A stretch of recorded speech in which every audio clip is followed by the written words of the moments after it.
Hello friends. तो आज हम उद्योग चंद के बाद का जो है चंद्रवंश देखने वाले हैं। तो स्टार्ट करने से पहले प्लीज़ सब्सक्राइब कर दीजिए, शेयर कर दीजिए, लाइक कर दीजिए। देखिए आप सब्सक्राइब नहीं कर रहे हैं, सब्सक्राइब कर दीजिए प्लीज़। तो हमने कल के उसमें देखा था कि कैसे उद्योग चंद ने जो है दो युद्ध लड़े। गढ़वाल से भी वो लड़ता रहा और नेपाल के डोटी राज्य से भी वो लड़ता रहा। तो डोटी राज्य से भी लड़ता रहा, गढ़वाल से भी लड़ता रहा। उसके बाद जो है अब हम देखेंगे कि फिर उसने कैसे 3-4 बार डोटी राज्य से युद्ध करने के बाद अंतिम बार वो जब हारा, उसके बाद जो है वो युद्ध से तौबा करने के बाद ज्योतिषी कार्यों में, मंदिर बनवाने में और धर्म कर्म में कैसे लग गया। ठीक है, तो कौन था वो जो धर्म युद्ध के बाद जो है शांति की पथ पर चला? तो वो उद्योगचंद था। ठीक है, तो कौन सा चंद्रवंश का राजा था जो बहुत से अपने जीवन काल में युद्धों के बाद शांति के मार्ग पर चला? तो वो उद्योगचंद था। ठीक है, याद रखिएगा इस पॉइंट को। तो उद्योगचंद ने अंत में जो है 1698 में हमने देखा था कि 1698 में उद्योगचंद ने जो है अपना जो कार्यभार था वो किसे सौंप दिया? ज्ञानचंद को। ठीक है, तो अपने पुत्र ज्ञानचंद को जो है वो अपना कार्यभार सौंपकर गोलोकवासी हो गया था। हमने ये देखा था लास्ट लेक्चर में। तो आज हम स्टार्ट कर रहे हैं ज्ञानचंद। तो क्योंकि ज्ञानचंद जो है इसका प्रथम हमें ताम्रपत्र अभिलेख 1698 का प्राप्त हुआ है, तो इसलिए हम ये मान लेते हैं कि 1698 में जो है ये गद्दी पर बैठा था। उसने 1698 से 1708 ईस्वी तक जो है शासन किया था। ठीक है, तो इसका शासनकाल क्या हो गया?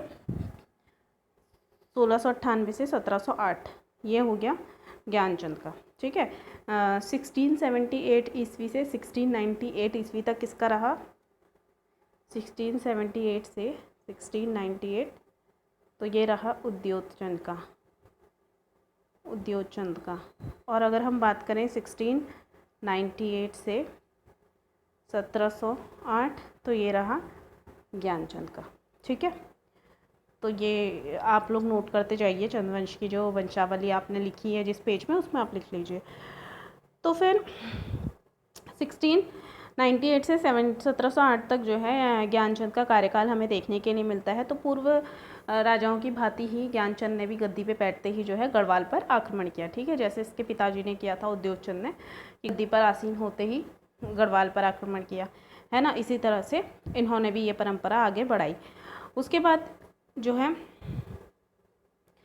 अपने पूरे राज्यकाल में ज्ञानचंद भी जो है गढ़वाल और डोटी से युद्ध लड़ने में लगा रहा। इसका जो पहला आक्रमण था वो गढ़वाल की पिंडर घाटी में हुआ था। ठीक है, जो पहला आक्रमण हुआ था ज्ञानचंद का वो कहाँ हुआ था? गढ़वाल की पिंडर घाटी में हुआ था, जहाँ से उसने थराली तक के उपजाऊ प्रदेश को रौंद दिया था। ठीक है, तो 1699 ईस्वी में बधानगढ़ को लूटा और विजित किया। तो इसने जो है सबसे पहले गढ़वाल की पिंडर घाटी में जो आक्रमण किया था और वहाँ थराली तक के उपजाऊ क्षेत्र पर इसने जो है चला गया था ये लड़ने के लिए और वहाँ तक जीत गया था। 1699 ईस्वी में ये बधानगढ़ को भी इसने लूट लिया था।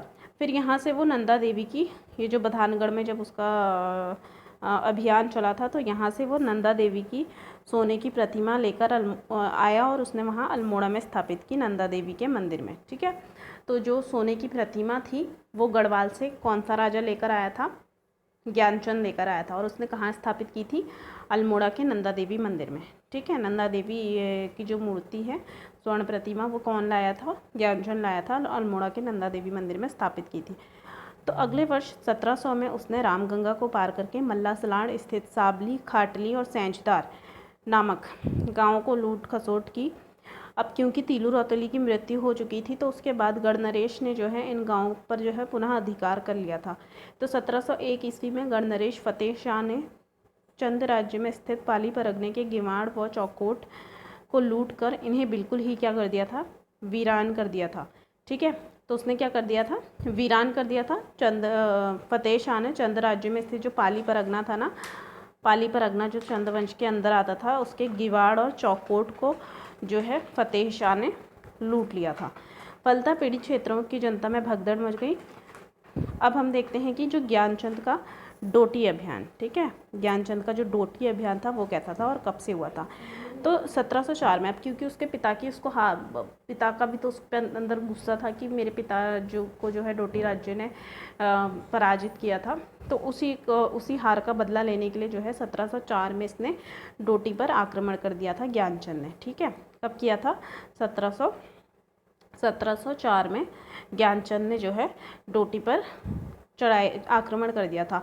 इस बार जो ये युद्ध था ये कुमाऊं की सीमा में स्थित मलेरियाग्रस्त भाबर क्षेत्र में लड़ना पड़ा था। ठीक है, जहाँ पे मलेरिया हो रहा था ना, मतलब कुमाऊं की ही सीमा में मलेरिया, एक क्षेत्र में मलेरिया फैला हुआ था सीमा के आसपास, तो वहीं पे ये युद्ध लड़ना पड़ा। इसमें डोटी नरेश तो भाग गया था हार कर, किंतु जो कुमाऊनी, हालांकि डोटी नरेश भाग गया था लेकिन फिर भी हुआ क्या कि जो कुमाऊनी सेना थी वो मलेरिया का शिकार हो गई। ठीक है, तो फलतः अब हुआ जो ज्ञानचंद था वो भी अपनी राजधानी वापस आ गया, क्योंकि मलेरिया ग्रस्त क्षेत्र सैनिकों को सबको मलेरिया हो गया था, तो वो भी क्या वहाँ से वापस आ गया, क्योंकि वो करता क्या, वहाँ डोटी का नरेश तो भाग गया था। तो ऐसा ज्ञात होता है कि जो ज्ञानचंद था उसका आगमन मात्र सुनकर डोटी नरेश ने उसे सीमांत क्षेत्र में ही रोक लिया था। ऐसा भी कहा जाता है कि जब वो आ रहा है सुना तो जो डोटी नरेश था उसने उसको सीमा पर ही रोक लिया, आगे बढ़ने ही नहीं दिया। ठीक है, ऐसा भी कहा जाता है। तो ज्ञानचंद भी देवी देवताओं की पूजा पाठ में पर्याप्त रुचि लेता था, जैसा कि उसका पिता उद्योगचंद हो गया था ना युद्ध के अंतिम दिनों में, अपनी लाइफ के अंतिम दिनों में जैसे उद्योगचंद हो गया था, पूजा पाठ कर्म उसमें इंटरेस्ट उसको आ गया था, उसी तरह से ज्ञानचंद भी देवी देवताओं की पूजा पाठ में रुचि लेता था। फिर है कि डोटी अभियानों के दरमियान उद्योगचंद और ज्ञानचंद ने सोर और सीरा में भी बहुत सारे मंदिर बनवाए थे। ठीक है, जब डोटी अभियान चल रहा था तो उस दौरान जो सोर और सीरा के जो क्षेत्र थे वहाँ पर भी जो है, सोर और सीरा मतलब, सोर मतलब पिथौरागढ़ और सीरा मतलब दीडीहाट, तो वहाँ पर भी जो है बहुत से मंदिर बनवाए गए थे। किसके द्वारा? ज्ञानचंद और उद्योगचंद। किसके द्वारा? ज्ञानचंद और उद्योगचंद, पिता पुत्र थे ये। ठीक है, इनके द्वारा बनवाए गए थे। जैसे कि अगर हम नाम देखें कौन कौन से मंदिर बनवाए गए थे, तो पिथौरागढ़ का चौपाता मंदिर, नकुलेश्वर मंदिर, कासनी, मरसोली आदि स्थानों के जो मंदिर हैं वो चंद शैली में इन्हीं राजाओं के द्वारा बनवाए गए हैं। ठीक है, तो इन स्थानों में ये जो चौपाता, नकुलेश्वर, कासनी हैं, इन क्षेत्रों में जो चंदवंशी मंदिर दिखाए जाते हैं, चंद प्रणाली में बने हुए, चंद शैली में बने हुए, वो आपको उद्योगचंद और ज्ञानचंद के ही समय के मिलेंगे। इस प्रकार लगभग 10 वर्षों तक राज्य करने के बाद सन 1708 में ज्ञानचंद की मृत्यु हो गई, और इसी वर्ष जो है उनका प्रतापी पुत्र जगतचंद गद्दी में बैठा। ठीक है, तो जो उद्योगचंद और ज्ञानचंद के समय इन दोनों ने जो मंदिरों का निर्माण किया था, तो उनके द्वारा बनवाए गए मंदिरों को क्या कहा जाता है? देवल कहा जाता है। ठीक है, क्या कहा जाता है? देवल या द्योल, देवल या द्योल। ठीक है, तो उद्योगचंद और ज्ञानचंद के द्वारा बनाए गए मंदिरों को क्या कहा जाता है? द्योल या देवल कहा जाता है। अब ज्ञानचंद की मृत्यु हो गई, तो ज्ञानचंद के बाद कौन बनता है? उसका पुत्र जगतचंद बैठता है गद्दी में। कौन बैठता है? जगतचंद। तो इसका कार्यकाल हम देखेंगे 1708 से। ठीक है, 1708 से हम इसका कार्यकाल देखेंगे, जब इसके पिता ज्ञानचंद की मृत्यु हुई तब ये गद्दी पर बैठा 1708 में। ठीक है, तो अब कौन बैठता है? जगतचंद। तो जगतचंद का कार्यकाल में हम देखते हैं कि जगतचंद के काल चंदों के इतिहास में एक सर्वाधिक उत्कर्ष काल था, क्योंकि जगतचंद ऐसा था ना कि बाकी कामकाज तो दूर, मतलब दूर क्या चलते रहते हैं, लेकिन इसने जो अपनी प्रजा के मन में अपनी जो छवि बनाई, ऐसा किसी भी चंद राजा, इसके जो पूर्वज थे, कोई भी चंद्रवंश के राजा नहीं बना पाए थे। इसने अपनी प्रजा के दिलों में घर कर लिया था, इसने बहुत अच्छा सबके साथ व्यवहार रखा था अपनी प्रजा के साथ। तो जगतचंद जो है इसने 12 वर्ष तक ही शासन किया। ठीक है, लेकिन इन 12, एक छोटा सा कार्यकाल रहा इसका 12 वर्ष का, लेकिन इन 12 वर्षों में ही जो है, इन 12 वर्षों में ही इसने इतना अच्छा व्यवहार अपनी प्रजा के साथ रखा कि इसके काल को जो है सब बहुत याद करते हैं, और कुमाऊं का जो स्वर्ण काल कहा जाता है वो जगतचंद के काल को ही कहा जाता है। ठीक है, तो कुमाऊं का स्वर्ण काल किसे कहते हैं? कुमाऊं का स्वर्ण काल लिखिए, नोट कीजिए, कुमाऊं का स्वर्ण काल, स्वर्ण काल किसे कहते हैं? तो ये होगा आपका जगत चंद के काल को, ठीक है, जगत चंद के काल को कहते हैं। तो 1708 में ये गद्दी पर बैठा था, 1708 में ये गद्दी पर बैठा था और लगभग 1708 से लगभग 1720 तक जो है ये आसीन रहा, ठीक है। तो अब हम देखते हैं कि 12 वर्षों तक ही इसने शासन किया था, लेकिन इसकी छोटी सी इस अल्प अवधि में भी इसने अपने राज्य की जनता के मध्य जो यश प्राप्त किया वो अन्य किसी चंद नरेश को नसीब नहीं हुआ, ठीक है। ऊंचे दर्जे का एक मिलनसार व्यक्ति इसे कहा जाता था, जो सारी प्रजा जो थी उसकी वो सब उसके ऊपर श्रद्धा रखती थी, ठीक है, श्रद्धा पूर्वक उसको पूजती थी, इस टाइप से जो है उसकी प्रजा थी उसके लिए। तो वो प्रजा के कार्यों को जो है प्रभुति रुचि लेता था उनके कार्यों में। देश के धन धान्य से परिपूर्ण था, उसके टाइम पे देश भी जो है उसका धन धान्य से परिपूर्ण था, क्योंकि ये तराई वाला जो क्षेत्र था वहाँ से 9 लाख रुपए की जो है आय इसे प्राप्त होती थी। विद्वानों ने इसके जो काल को कुमाऊँ का स्वर्णकाल कहा है, ठीक है। ये हमने अभी पॉइंट लिखा होगा, ये यहाँ पे आ भी गया है कि विद्वानों ने इसके काल को क्या कहा है, कुमाऊँ का स्वर्णकाल कहा है, ठीक है। अब गढ़वाल पर चढ़ाई हम देखते हैं। उद्योगचंद ज्ञानचंद की तरह ही जगतचंद को भी गढ़ राज्य से आए दिन चुनौतियां मिल रही थी, ठीक है। जैसे इसके दादा परदादा जो हैं आए दिन गढ़वाल डोटी राज्यों से लड़ते हुए रहे थे, उसी तरह से जो है इसको भी गढ़वाल राज्य से जो है आए दिन चुनौतियाँ मिल रही थी। अपने पिता ज्ञानचंद के साथ वह पहले गढ़ राज्य के विरुद्ध लड़ चुका था, ठीक है। अपने जब ज्ञानचंद जो है गढ़वाल अभियान में जाता होगा तो ये अपने पिता के साथ उस युद्ध में पार्टिसिपेट करता था, जिससे कि जो है इसको थोड़ा युद्ध अभ्यास भी था। जगतचंद के बरम ताम्रपत्र में, जो जगतचंद का एक बरम ताम्रपत्र है, ठीक है, कभी क्वेश्चन ये आ जाता है कि जो बरम ताम्रपत्र है वो किससे रिलेटेड है, तो जगतचंद से, ठीक है। मुआनी में जो बरम ताम्रपत्र प्राप्त हुआ है वो किससे रिलेटेड है, जगतचंद से। तो उस ताम्रपत्र में हमें ये पता चलता है कि जो ज्ञानचंद था उसके समय वीरेश्वर जोशी वैद्य कुड़ी के ने बधानगढ़ की लड़ाई से में जो है जासूसी की थी, ठीक है। जब बधानगढ़ का युद्ध हुआ था ना, अभी हमने ऊपर पढ़ा था ज्ञानचंद के समय पे कि बधानगढ़ में जो युद्ध हुआ था उस समय पे एक वैद्य था, वैद्य कुड़ी वीरेश्वर जोशी, ठीक है। कौन था, वीरेश्वर जोशी, जिसने बधानगढ़ में जासूसी की थी, जिससे राजा को बधानगढ़ फतह करने में सहायता मिली थी। हमने अभी इसके ऊपर ज्ञानचंद वाले में पढ़ा था कि बधानगढ़ पर उसने फतह हासिल की थी। तो इस वीरेश्वर जोशी के ही बदौलत जो है उसको सफलता मिली थी। इस बाबत जो है ज्ञानचंद ने वीरेश्वर जोशी को रौत मतलब क्या होता है, बहादुरी, ठीक है, बहादुरी में के लिए दी गई ज़मीन, ठीक है। जो बहादुरी के लिए जो भूमि दी जाती है दान में, उसको दान तो नहीं कहेंगे, बहादुरी के लिए इनाम, उसको पुरस्कार स्वरूप जो दी जाती है उसको क्या कहते हैं, रौत कहते हैं, उसको क्या कहते हैं, रौत कहते हैं, ठीक है।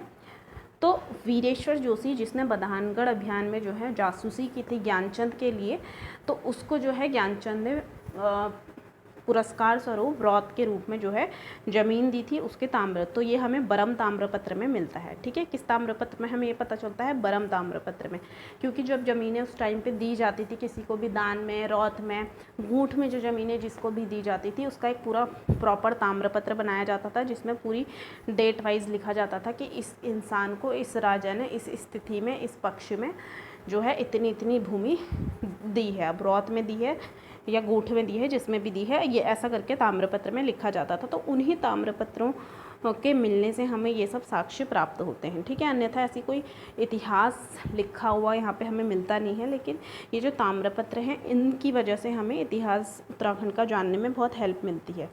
तो इस बाबत ज्ञानचंद ने जो है ज़मीन दे दी थी।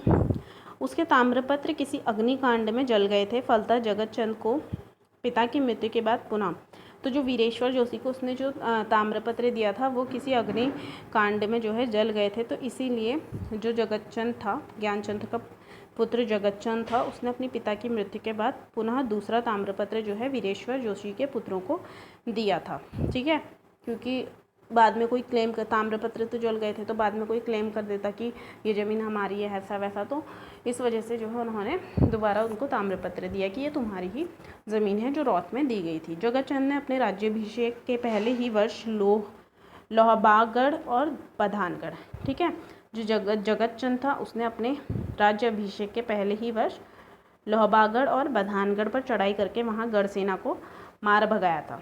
ठीक है, तो क्योंकि ज्ञानचंद की मृत्यु के तुरंत बाद ही जो गढ़ नरेश था उसने बधानगढ़ को अपने, क्योंकि बधानगढ़ को किसने जीता था, बधानगढ़ को जीता था ज्ञानचंद ने। तो जैसे ही ज्ञानचंद की 1708 में मृत्यु हुई तो जो गढ़ नरेश था उसने फिर से जो है बधानगढ़ अपने कब्जे में कर लिया, जिस वजह से जो जगतचंद था उसको बधानगढ़ पर चढ़ाई करनी पड़ी और वहाँ से गढ़ नरेश को भगाना पड़ा। इन दोनों गढ़ों को फतह करने के बाद वह तो बधानगढ़ के साथ साथ उसने साहबानगढ़ को भी जो है जीत लिया था। तो इन दोनों गढ़ों को फतह करने के बाद वो श्रीनगर की ओर चल पड़ा। श्रीनगर में गढ़ नरेश फतेह शाह से जो है, अब जब वो श्रीनगर आया तो श्रीनगर में फतेह शाह से इसका जो है लड़ाई हुई। ठीक है, श्रीनगर में किससे लड़ाई हुई इसकी, जगतचंद की। तो श्रीनगर में जो है जगतचंद की लड़ाई हुई, फतेह शाह से इसका भीषण संग्राम हुआ, जिसके फलस्वरूप फतेह शाह हार मानकर देहरादून की तरफ चल गया। कहाँ चला गया, देहरादून की तरफ चला गया फतेह शाह। तो अगर क्वेश्चन आता है कि जब चंद्रवंश में जगतचंद का शासन था तो गढ़वाल में किसका था, 1708 के समय पे, तो वहाँ पे फतेह शाह था। ठीक है, फतेह शाह उसके समय पे भी था, इसके पिता ज्ञानचंद के समय पे। तो यह भी कहा जाता है कि वह देहरादून ना जाकर रानीहाट गया था, ऐसा भी कहा जाता है कि रानीहाट की तरफ वो गया था। ठीक है, तो दोनों चीज़ें यहाँ पे दी गई है कि जो बधानगढ़ से उसको भगाया तो वो देहरादून की तरफ गया या फिर रानीहाट की तरफ गया। तो श्रीनगर पर जगतचंद का अधिकार हो गया। अब क्योंकि बधानगढ़ शाहबानगढ़ जीतने के बाद जब वो श्रीनगर की तरफ आया तो वहाँ पे फतेह शाह से उसका फिर से भीषण संग्राम हुआ, जिसके बाद उसने जो है श्रीनगर को भी जीत लिया। किसने, जगतचंद ने। श्रीनगर पर जगतचंद का अधिकार हो गया। उसने इस नगरी को खूब लूट खसोट की श्रीनगर में और उसे एक वीरान ही कर दिया। किसने, जगतचंद ने। श्रीनगर में अपना एक प्रतिनिधि रखने के बाद जगतचंद जब वापस आया तो फतेह शाह ने इस प्रतिनिधि को मार दिया, जो श्रीनगर में प्रतिनिधि रख के आया था जगतचंद। तो फतेह शाह ने जो है उस प्रतिनिधि को मार दिया और एक बड़ी सेना लेकर कुमाऊँ की कत्यूर घाटी में उसने आक्रमण कर दिया। ठीक है, ये पूरी कहानी है कि अब जो है फतेह शाह कत्यूर घाटी की तरफ आक्रमण कर दिया। गरुड़ा ग्राम, ये जो बागेश्वर से आगे गरुड़ क्षेत्र हैं वहाँ पे, और बैजनाथ घाटी को रौंदने के बाद किसने, फतेह शाह ने बागेश्वर के आगे गरुड़ और बैजनाथ घाटी, बागेश्वर में बैजनाथ घाटी को रौंदने के बाद वो कहाँ, गरसार ग्राम को बद्रीनाथ मंदिर को चढ़ा दिया। ठीक है, जो गरसार ग्राम था उसने उसको बद्रीनाथ मंदिर को चढ़ा दिया। जगतचंद ने अपने पूर्वजों की भांति मुगल सम्राट, अब जगतचंद ने यहाँ पे अपने जैसे उसके पूर्वज जो है मुगल बादशाहों के संपर्क में उनसे कभी हेल्प मांग लिया करते थे, उसी तरह से जो है जगतचंद ने भी मुगल सम्राट बहादुर शाह को अनेक कीमती पहाड़ी चीज़ें भेंट की थी। ठीक है, ये भी जो है उनके साथ बनाए रखने के लिए, मुगल बादशाहों के साथ बनाए रखने के लिए उनको कीमती चीज़ें भेंट करा करता था। तो जगतचंद ने जो है बहादुर, अब इसके समय पे बहादुर शाह था। ठीक है, या अब अंग्रेज़ों का काल आने वाला है, तो इसके समय पे जो है मुग़ल सम्राट कौन था, बहादुर शाह था, जिसको जगतचंद ने बहुत पहाड़ी कीमती चीज़ें इसको दी हुई थी, जिसमें घोड़े, चंवर, खाड़, खुरकी, कस्तूरी, निखासा, गजका, सोने चांदी के बर्तन, ये चीज़ें जो हैं प्रमुख थी। आपको पता है कि हमारे वहाँ यही सब चीज़ें जो हैं कीमती हैं पहाड़ी क्षेत्र में। तो इसने जो है बदले में दिल्ली पति ने उसे अभयदान दिया था। तो अब बदले में जो है, अब जब इसने इतनी सारी चीज़ें जो है बहादुर शाह के लिए भिजवाई तो इसके बदले में उसने जगतचंद को एक अभयदान दिया था। जगतचंद ने जुआरियों पर भी कर लगाया था, जो जुआरी जुआ खेलते हैं उन पे भी उसने जगतचंद ने कर लगाया था। ठीक है, जुआरियों पर कर लगाने वाला चंद शासक कौन था, तो वो था जगतचंद। ठीक है, जुआरियों पर कर लगाने वाला चंद शासक कौन था, जगतचंद था। और अंतिम में जो है इस तरह का जो शासनकाल है ये जगतचंद का रहा, और अंत में चेचक से जो है 1720 में इसकी मृत्यु हो गई। ठीक है, तो चेचक से 1720 में जो है जगतचंद की मृत्यु हो गई। ठीक है, किससे हुई थी जगतचंद की मृत्यु, चेचक से हुई थी, और कब हुई थी, 1720 में। तो इसका जो कार्यकाल है ये कब से स्टार्ट हुआ था जगतचंद का, 1708 से 1720। ठीक है, तो यहाँ पे हमारा ये चैप्टर तो हमारा अभी कुछ टाइम और चलेगा। अभी हमें इसमें चंद्रवंश का शासन देखना है, प्रशासन देखना है, नेपाल से उनके संबंध कैसे थे, मुगलों से उनके संबंध कैसे थे, इस टाइप से हमारी कुछ चीज़ें अभी इसमें रही हुई हैं। तो 2-4 दिन लगेंगे और ये चैप्टर हम फिनिश कर देंगे। उसके बाद हम इसके थोड़े बहुत क्वेश्चंस जो हैं देख लेंगे। ठीक है, तो थैंक यू फॉर वॉचिंग।